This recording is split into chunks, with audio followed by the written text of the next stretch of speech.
Welcome to episode 3 of Stephanie's Company. Tonight, my guest is Miss Tanya Richburg Wilson. Tanya is the wife of Neville Wilson, aka Sal. She's the mother of Shantae, Markel, and Jonathan. Yeah. She is the grandmother to Xavier, aka Gigi. Gigi, okay, aka Gigi. But her grandchildren are Xavier, right? Tristan, yes. And Mila. Yes. Okay, her 3 babies, her 3 prince and princess. Member of St. Luke African Methodist Episcopal Church. A CEO of her own resume writing company. And the drum roll, please. And she is the author of this amazing book. It's Still Me, Only Better, Her Life Before and After Breast Cancer. So I would like to know, for Tanya also, she's very spiritual grounded, and she has her favorite scripture. Yes. And that's in Jeremiah chapter 29, verse 11. We can say it together. Yes. For I know the plans I have for you, yes, declares the Lord. Yes. Plan to prosper and not harm. Yes. Plan to give you hope and the future. Yes. Welcome, Ms. Richburg, Yes. Tanya, Yes. to my couch. Thank you. So Tanya, we go way back to IHS, Irvington High Yes. School, as people, we call it Irvington High School, but Right. it's properly known as Frank H. Morrell High School in Irvington, New Jersey. Yes. And I've known you from the time you were dating Sal. Sal used to work at Canadians in the Irvington Center, and my mom was like his number one customer. Him. Yes. Okay, she loves to shop, and Sal would take care of her shoes, clothes, and he was good with fashion, as he still is today. Yes. And he would hook my mom up all the time. And to this day, my mom still remembers him. So we're gonna go right into your book and talk a little bit about, you know, your story. Yes. Your testimony. Yes. Yes. So, Tanya, you were diagnosed with breast cancer. In what year? 2014. I found my own lump, which self-exam, which you should do. People say the first of the month, do it a lot. Just do it. You know, when you're in the shower, you raise your hand. When you're laying down, and just feel for any lumps, and also under your arm, because that's where your lymph nodes are at. So if you see any discoloration, if it's leaking, or if you feel a lump or anything, please, I advise you to go to your GYN and get a mammogram. I actually just posted today about an 8-year-old that was diagnosed with breast cancer. And a lot of people don't know too that men also get breast cancer because they have breast tissues. Yes. So I do know of a few men that actually are going through treatment now, or they had went through treatment. It just turned my life around. I was in denial with the breast cancer. So I had what was called a lumpectomy. I was early stage 2. So I had a decision to either have a mastectomy or bilateral, which is to remove the breast, or a lumpectomy, where they just go into the breast and remove the tumor. Okay. But it had spread it to a lymph node. Wow. So they had to remove one lymph node. And then that was followed by chemo. That was harsh. And we're going to definitely get into that. That was harsh. I know when you were first diagnosed with breast cancer, I know that's probably the hardest thing is to tell your family. Yeah. When we went to the doctor, the breast surgeon, to see if we had it, I at the time didn't know I had it. She already knew that I had it. So when she walked in and she started talking, and she said, well, most people with breast cancer, that's when I'm like, oh, so I do have it. And she said, yes. So my husband was with me. We were both shocked. I don't even know how I'm going to say this to my family. Like, we just had a grandson. And when you hear cancer, the thing you think about is death. Yes. Then you don't know how far did it spread, how long do I have to live. I don't even know what to do. So my two oldest ones, they took it well. My youngest didn't. So he was scared. He was saying that I don't want to lose you. So I had to explain to him that this is now time for mommy to fight. And I'm not. So that's when I started to claim my healing with God. So my mother said, stop saying why me, and ask God to heal you. And that's when I started my fight. For a family to stay together and have that unit and that support is what really is part of the healing. Yes. Your process of healing. Yes. My mom, she was also diagnosed with breast cancer and going through her own journey as today. She wanted to get a wig. And I might get emotional a little bit because it hurts, it still bothers me from the first day. And I think that's when I finally knew that she had cancer, when she was diagnosed with breast cancer. So we went to the wig spot, and when she took it off, she was totally bald from the chemo, and people started staring at her. So as a daughter, I'm defensive, and I'm looking at people like, what are you staring at? Right. You know, and she looked at me and she said, it's okay. I think that was the reality for me when she... That this is real. Yes, this is real, this is nothing. You know, now my mom gonna need us to help fight and support. Because it's a shock. It's definitely a shock. When I started the chemo, I remember, I think it was my second round of chemo, and the nurse came in as they were getting my IV ready, and she goes, did you think about, my hair was long like this, and she goes, did you think about shaving? And I'm like, no, I'm good. I'm good. Had the chemo, went home, wrapped my hair, put my scarf. I'm sitting down with my grandson, reading him a book, and I kept feeling something falling from the scarf. And so I told my daughter to take him for a minute. And I went into the bathroom. As I took the scarf off, clumps just coming out. Was coming out. And I still was like mad and in denial, but I was getting more scared because it's like, okay, this is really real. This, to me, chemo is like the devil. You know, and I didn't get a port. They said to me, well, we may have to input a port. No, the devil is a liar. We came this far, so I got the little medicine ball, whatever, drinking a lot of water to just strengthen up my veins, and by the grace of God, I was able to not have to get the port, and we finished the chemo. But chemo neuropathy, your nails turn black, or they fall off. You get a metal taste in your mouth. So I had to eat with plastic spoon, fork, knives. I really didn't have an appetite. Smells was getting to me. My husband and I, you know, it was hard on us. We didn't know what we were getting into, so it was hard on our marriage, you know, and very emotional. I felt depressed a lot, and then the bone pains. I wasn't able to sleep. There were days and weeks that I would go without sleeping at all. And so not only do you lose your hair, but you lose your eyelashes, your eyebrows. Any type of hair that you have on your body is gone. Yes.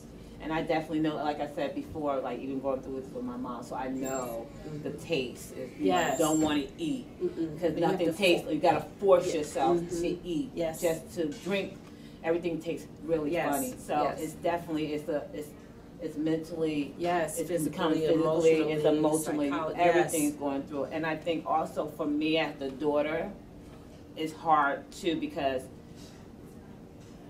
you, as your kid, you're going through it. You're feeling it.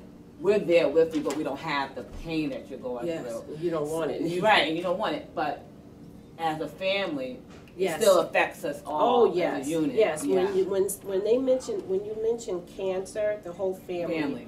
I feel has it, or they're going through it with and they're going every step. But they have no idea the pain. When they say bone pain, I mean bone pain. The neuropathy where you can't feel your fingers, they're hot and cold. You can't even button up your clothes. You know, so it's a lot. It's a lot. Is anything that you want to talk about maybe that help you through your healing process? So don't think that you can handle this alone like how I thought. Like, oh, I'll be fine. Until I started doing my research, and I tell everybody, please do your research, because people that don't understand it, when I would say, you know, well, like my nose is running a lot. it didn't dawn on me until I did more of my research that because I have no hair. And I have no hair in my, you have hair nose. Yeah. So my nose kept constantly running because of that, and I didn't know that. And so instead of me getting upset when people go, well, just take a Tylenol, or why are you not sleeping, or, so I just say, instead of getting upset, do your research. Breast cancer is very serious. It's very scary. I've lost a lot of people along the way. I had to start seeing a psychiatrist because I thought I could handle it, but I was getting mean, and I was getting upset, all different emotions, and scared at the same time. So anyone who's going through breast cancer or any type of cancer, any type of illness, please seek help. But that's what I was about to ask you next, because there are some folks who do not want to talk to anyone about it. They're very private. Yes. So what do you say to people like that? Like, hey, I know I have it, but I don't really want to talk to someone.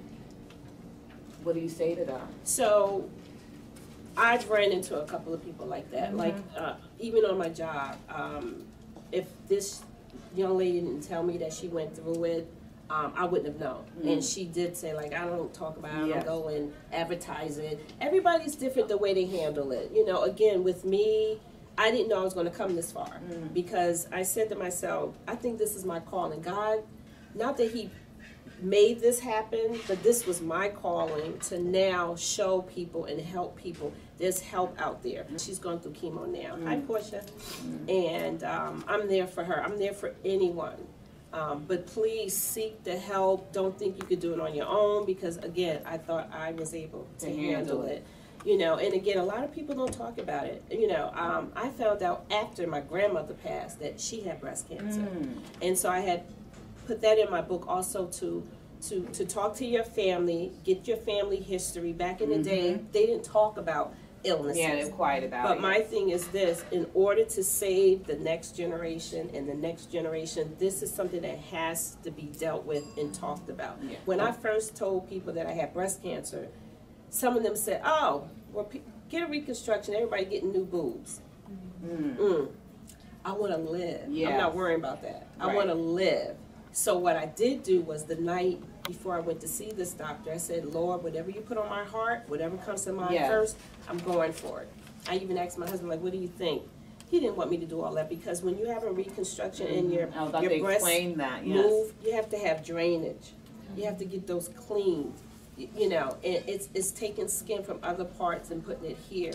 And you pray to God that you get a good doctor, because I've heard of some botched surgeries that went wrong. So I woke up, and the first thing that came to mind was lumpectomy, because I'm going to live.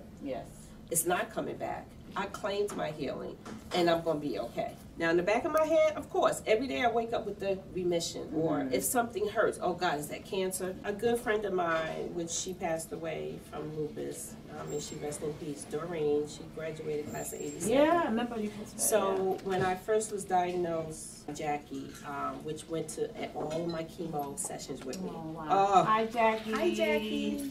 And so they was like, you need to start journal this, and you need to, you should start a blog. And I'm like, oh, okay. So we went out. I got like 20 of these pink books. Met a lady through Doreen, Brenda. She wrote a book, and she sent me a copy.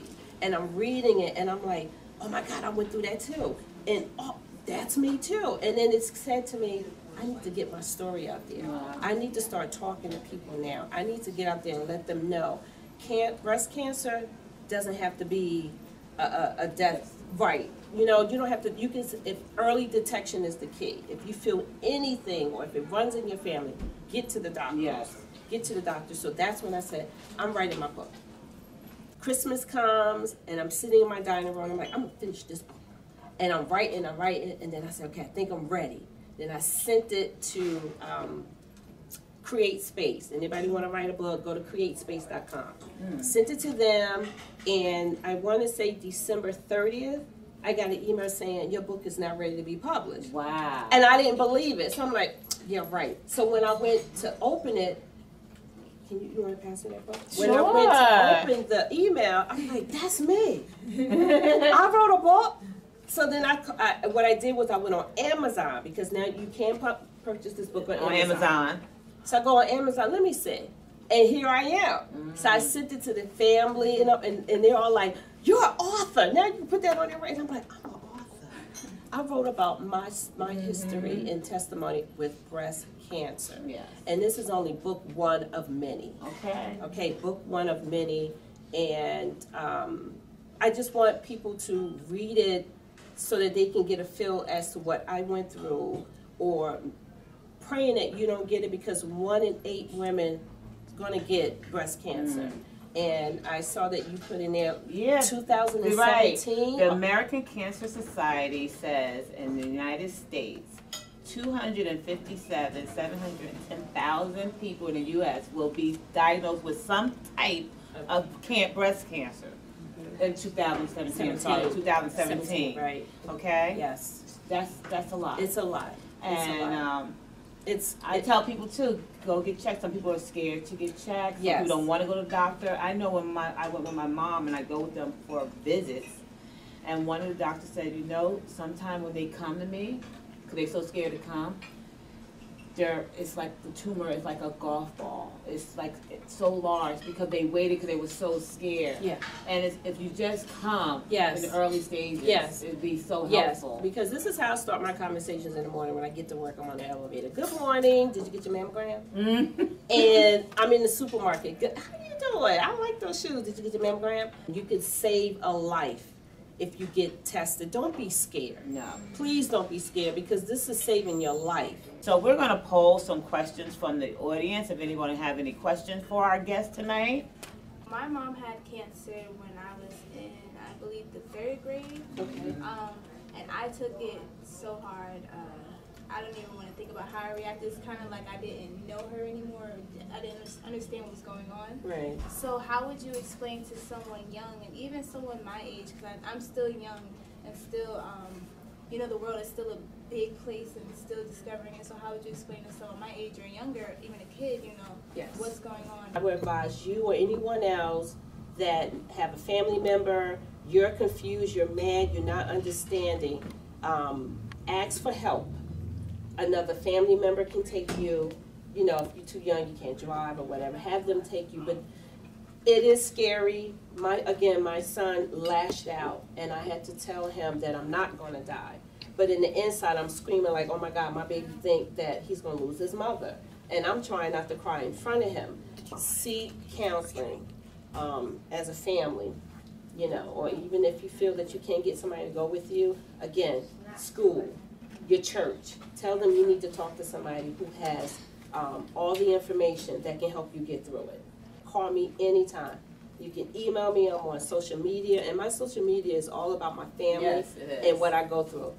My motto is I keep people laughing from crying, because it keeps me laughing. From a financial perspective, were you able to continue working, being that you were an entrepreneur, being that you are an entrepreneur? You know, a lot of times in business places you have AFLAC and things like that. Were you able to still financially stay afloat? Question, and no. I had my business, which I was running part-time on the side, but I was also, I'm in legal field for like over 30 years now. So I was working for a law firm, and I was on what they called a leave. So I was getting disability. I was not able to work. My husband lost, you know, like he was using up all his sick time to take me to chemo. And you got the state benefits, right? We got, no, I'm not state. When we have state insurance, and that helped out a lot, because financially, it's a lot. And then when I thought I was ready to go back to work, the position that I was in, that particular area closed. So now I had to collect unemployment. Cancer puts you in a really, really bad financial situation. We lost a lot. I lost my home. I lost my car. And of course, at first I was embarrassed. I was like, I could have been 6 feet under. Right. And I'm worried about, you know. So we'll build back up. Even to this day, it's hard. Financially, it's hard. But you get help. There's so much help out there. I'm with an organization called Angelina's Angels, AA Angels, and they help anyone financially either if you need a ride to get your treatment. If you need a bill paid, she will pay your bills. This organization helps you with any and everything. All types of information about the different types of cancer. There's so much support out there, so don't think that it's not. It's just that I didn't get to know her until after. I want to thank our guest, Tanya Wilson, for your testimony tonight.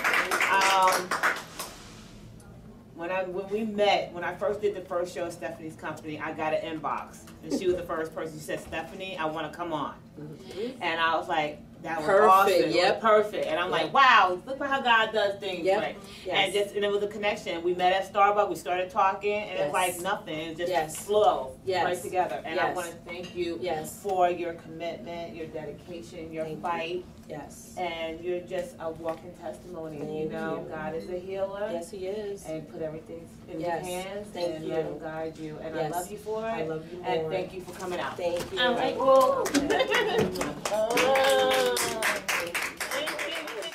Please come out for the next show on November the 6th here at Cafe Z. As I stated, it's all about sports. If you love your sports, you love your football, you love the playoff, you like Pop Warner, you like high school football, it's all going to be here on November the 6th. We have Abdul Hanks, we have Dwayne Morris, Craig Walker. They're going to be at the round table, and they can answer all your questions you have to know or would love to know about sports. And it's all about football. So if you love it, tell your family and friends. And sports is not for gentlemen, because I am a sportsnista. Yes. And I'll be here with my question, with my crew. Bring them out on Tuesday, November the 6th. We're going to have a show.